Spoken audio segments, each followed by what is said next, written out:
Assalamualaikum warahmatullahi wabarakatuh. Berjumpa lagi bersama pecinta bola sejati. Apa kabar sahabat pecinta bola sejati? Semoga hari ini kita selalu dalam keadaan sehat walafiat. Hari ini saya akan membagikan video Kevin Dix dan Ragnar Oratmangun cedera. Siapakah yang akan menggantikan posisinya? Untuk mengikuti informasinya lebih lanjut, mari kita simak videonya bersama-sama.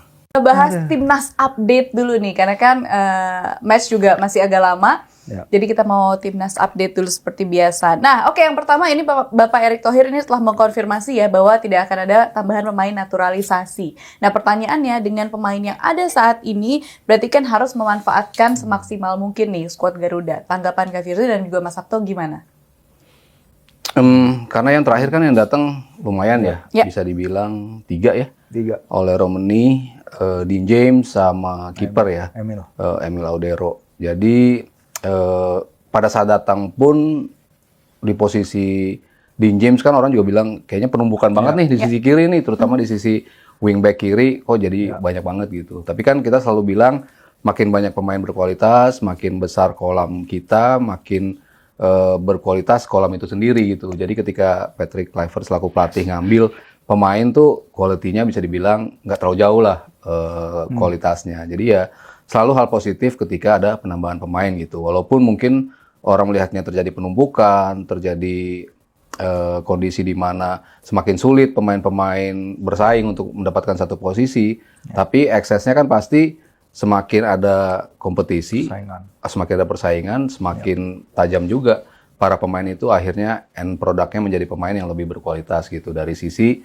kompetisi itu sendiri gitu. Dari sisi rotasi pun ketika ada satu pemain yang tidak bermain, otomatis kan kalau dulu kita pusing kalau nggak ada pemain yang menggantikan, sekarang kita punya source yang cukup banyak gitu dan banyak pemain-pemain yang posisinya versatile juga, bisa dimainkan di banyak posisi. Dean James salah satunya. Kemarin mungkin kita punya Nathan Choaon, kita punya Shane Patinama, Sandy Walsh, itu kan bisa main di banyak posisi gitu. Kevin Dix sendiri juga bisa main di beberapa posisi. Jadi ya penambahan pemain terakhir itu bisa dibilang membuat kita saat ini pada posisi yang cukup ideal ya dalam kondisi atau dalam artian tim ini punya pemain-pemain yang cukup representatif di setiap posisinya gitu. Di depan dengan datangnya Ole, ya otomatis pemain yang kita cari untuk bisa mencetak gol ternyata hadir juga ya. 2 pertandingan 2 gol, masing-masing satu lawan Australia, satu lawan Bahrain. Itu ngebuktiin kita in search of seorang bomber di depan yang kemarin-kemarin kita selalu kurang lah bisa dibilang. Rafa kurang tajam, lalu pemain-pemain kita pelapisnya entah itu Hoki, entah itu Ramadan Sananta, entah itu Dimas Derajat juga nggak bisa live to the expectations ya untuk menjadi striker utama kita gitu. Tapi hadirnya Ole akhirnya melengkapi squad itu. Jadi kalau balik ke pertanyaan Noe, apakah squad kita cukup? Ya kayaknya untuk 2 kompetisi ini ya. Kita bicara 2 pertandingan terakhir, lawan China tanggal 5 Juni, lalu lawan Jepang tanggal 10 Juni, ya kayaknya cukup ideal lah squad kita gitu. Nanti misalnya kita lolos round 4, baru nanti di bulan Oktober kalau ada penambahan, nah itu lain cerita gitu. Cuman kalau balik ke pertanyaan pertama, kayaknya squadnya udah cukup sih. Ya, dan kita punya 13 debutan ya Mas Aryo. Sejak Januari 2024 itu jumlah yang sangat besar sih kalau gue bilang. Karena setengah dari tim ini basically ya, kalau kita bawa 30 pemain, 13-nya baru melakukan debut sejak awal 2024. Mulai dari Justin sampai terakhir adalah si Joey Pelpesi. Terakhir ada Joey sampai lupa kesebut nih, makanya karena banyak banget ya. Joey juga ada di sana dan nanti akan menjadi 14 pemain karena hampir pasti Emil Audero main menggantikan si Martin yang scoring ya kalau tidak ada Arol Melintang cedera atau lain-lain. Nanti kita akan bahas pemain-pemain yang akan absen, tapi akan ada 14 pemain baru yang itu hampir setengahnya baru bermain bagi timnas ini 1,5 tahun lah paling lama. Jadi memang kita kebiasa kebanyakan dari round 3 ya? justru. Dan kita lihat emang timnas ini ya rasanya kalau banyak yang bilang rasanya kayak klub ya, kayak tiap kali kita mau masuk ke kualifikasi Piala Dunia match day itu kayak transfer window baru gitu. Ada excitement akan siapa yang baru.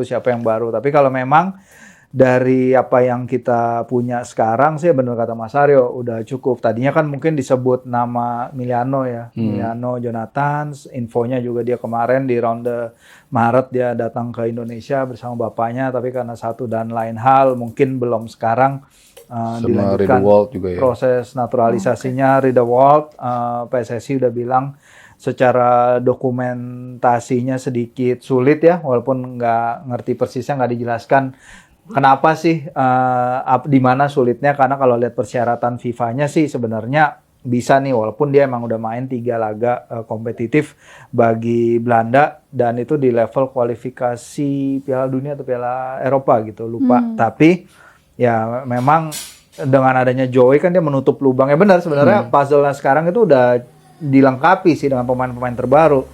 Karena si Joey itu nutup di lini tengah, dia jadi breaker yang kita butuhkan. Di saat Nathan lagi kesulitan, di saat Ivar mungkin perlu pemain yang lebih berpengalaman di level ini, dan kemudian di depan ya kita Ole untuk membantu mencetak gol yang selama ini jadi selalu kesulitan ya. Rafa Struijk kita tahu 1 gol dari 25 pertandingan kalau nggak salah. Ragnar juga baru 2 gol dari 10. Jadi memang jumlah-jumlahnya golnya itu nggak terlalu banyak. Sekarang kita punya striker yang bisa mencetak 2 gol dari 2 pertandingan. Tapi ya itu nanti.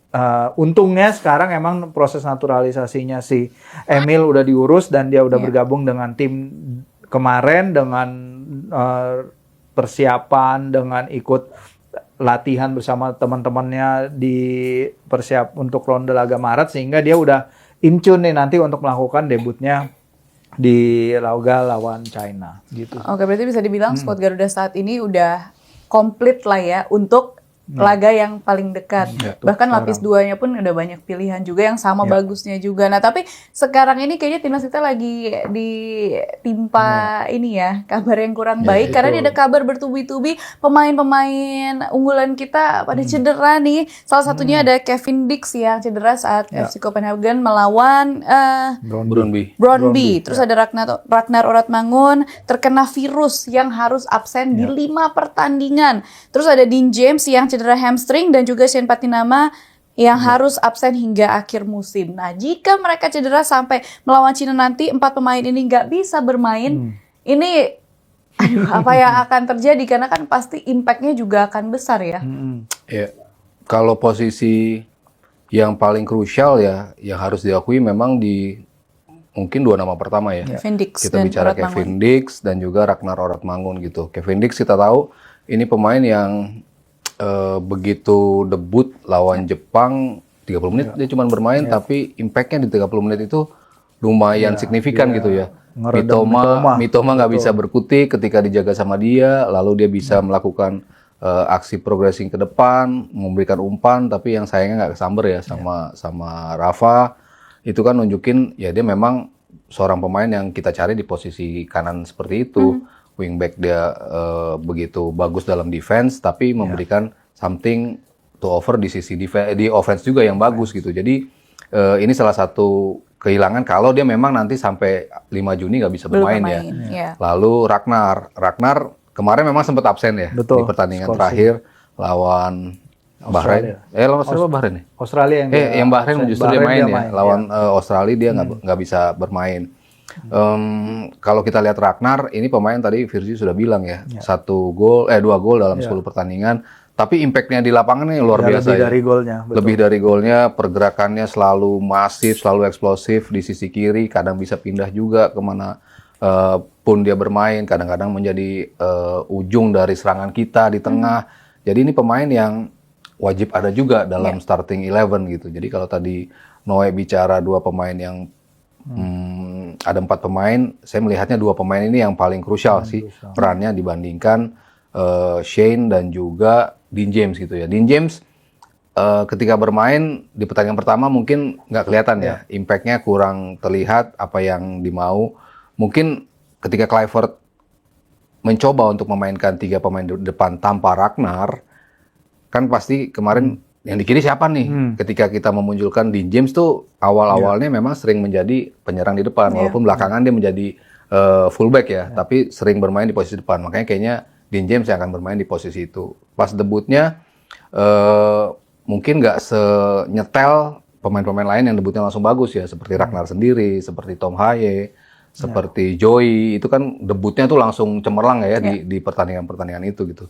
Nah, kalau nggak ada tadi Shane misalnya, ya dia juga bisa dibilang bukan pemain yang pilihan utama juga ya. Kadang-kadang dia menjadi starter, tapi lebih sering dia datang dari bangku cadangan gitu. Jadi ya posisi-posisi pemain yang cedera di luar Ragnar sama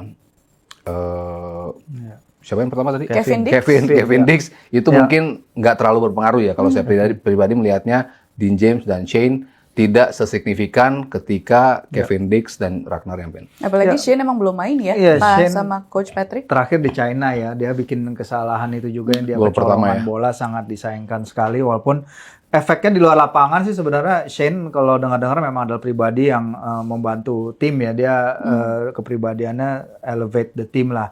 Kalau kita lihat memang kalau di dalam lapangan Kevin sebenarnya yang juga jadi sorotan bagi kalau dia sampai nggak absen. Kalau dia sampai absen hingga pertandingan untuk China ya, karena pertandingan China ini kan 5 Juni ya, itu sekitar sepekan lebih setelah musim selesai kan. Jadi bagi dia sekarang kan dia absen bagi Copenhagen karena ini kan last seasonnya dia ya, setelah menghabiskan berapa tahun tuh. Pokoknya dia bermain seratusan pertandingan, banyak sekali bagi Copenhagen, dan dia ingin farewell yang proper lah sebelum dia pindah ke Mönchengladbach.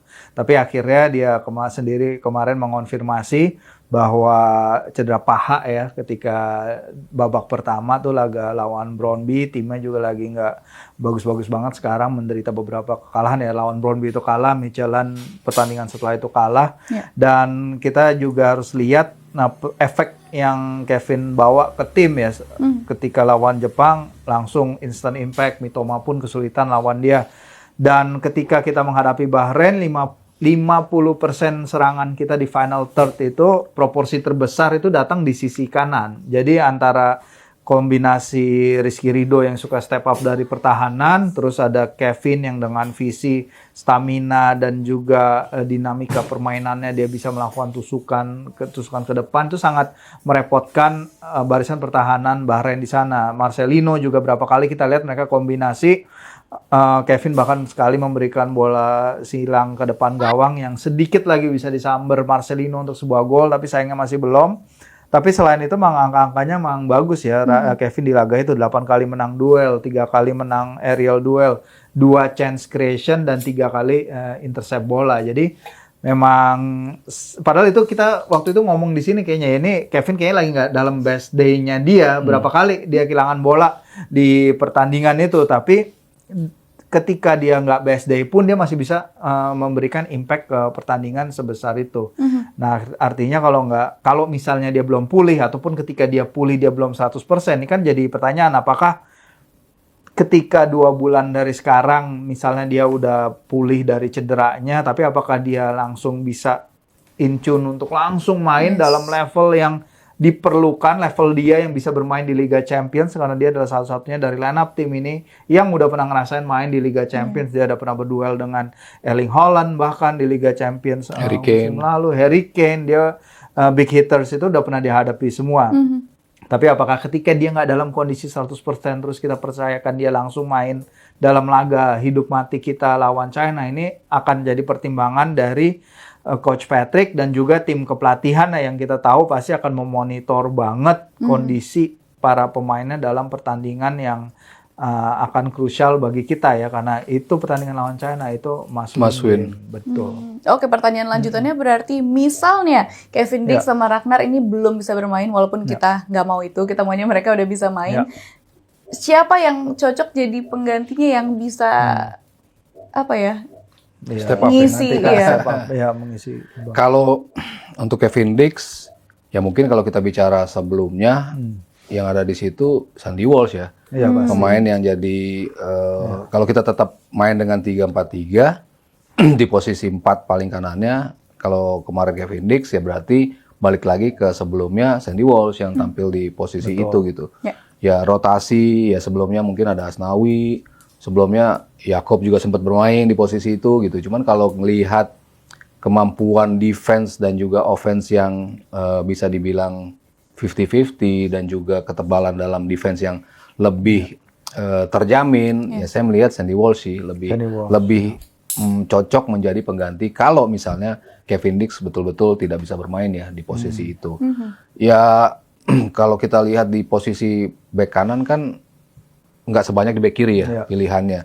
Kalau di kiri kan ada Arhan, ada tadi kita bicara ada Shane, ada Choaon bisa di situ, ada Calvin Verdong, Dean James sendiri bisa tampil di posisi itu. Jadi lebih banyak opsi ketika posisi kirinya yang absen gitu. Tapi kalau di kanan ya pilihannya memang nggak banyak gitu. Sehingga kalau disuruh milih pengganti siapa yang paling pas, ya saya melihatnya si Sandy Walsh yang ada di posisi itu. Sementara di posisi Ragnar, ya balik lagi ya ketika lawan Australia, ya Dean James dicoba ditaruh di posisi itu. Atau Rafael Strijk kan bisa juga ya, coming dari sisi kiri. Dan dia selalu bilang posisi kiri itu adalah posisi dia yang sebetulnya paling favorit gitu. Walaupun sering ditaruh di tengah, di era Sintayong, di kirinya ada Ragnar, di kanannya ada Marcelino. Kadang-kadang Marcelino juga di kiri, si Rafanya tetap di tengah. Kalau ngelihat berapa kali dia bermain di posisi itu, ya saya melihatnya pilihan yang bisa jadi alternatif untuk menggantikan Ragnar. Seandainya memang Ragnar absen, ya saya melihat sih Rafael Strijk ya di posisi kiri di situ. Yang kalau gambarin lagi betapa Ragnar mungkin bukan hanya golnya yang berpengaruh